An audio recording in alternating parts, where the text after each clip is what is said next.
Welcome back Nelveli Times. பாடி இளவழகன் இயக்கத்தில் Abhirami, Satan மற்றும் பல புதுமுக நட்சத்திரங்கள் நடிப்பில் வெளிவந்திருக்கக்கூடிய படம் தான் ஜமா. திருவண்ணாமலை மாவட்டத்தில் நடக்கக்கூடிய அந்த கதையானது ஒரு யங்ஸ்டர் ஒரு அழிந்து வரக்கூடிய ஒரு தெருக்கூத்து கலை அப்படிங்கிற ஒரு விஷயத்தில் வந்து ஒரு வேலை செஞ்சுக்கிட்டு இருக்காரு.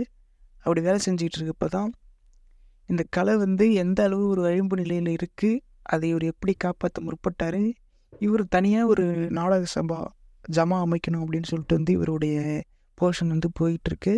இவர் அப்படியே அந்த ஒரு முன்னாடி இருந்த ஜமாவிலிருந்து இவர் ஒரு ஜமா ஆரம்பிக்கிறாரு. அப்படி ஆரம்பிக்கும்போது தான் நிறைய ஸ்ட்ரகிள்ஸ் வந்து இவருக்கு வருது. யாரும் இவர் பணம் கொடுத்துருந்தாலுமே கூட இவருடைய சபாவுக்கு வந்து யாருமே வந்து வரமாட்டேங்கிறாங்க. அப்படி வராமல் இருக்கும்போது தான் அவர் வரலனாலும் அவர் கடைசியாக ஒரு வகையில் போராடி இவருக்குன்னு ஒரு ஜமா உருவாக்கி இவர் கற்றுக்கிட்ட குருவே இவரோட ஜமாவில் வந்து இணைகிறாரு. அதுதான் அந்த படத்தோட கதை. ஒரு கிராமத்தில் ஒரு ஜனரஞ்சகமான படமும் வந்து ஜமா அப்படிங்கிற படம் வந்திருக்கு. இசையை பற்றி சொல்லணும் அப்படின்னாக்க, இசை இந்த படத்துக்கு வந்து பக்க பின்னணியாக இருக்குது அப்படின்னு தான் சொல்லணும். ஜமா ஒரு சூப்பர் ஃபீல் குட் மூவியாக வந்திருக்கு.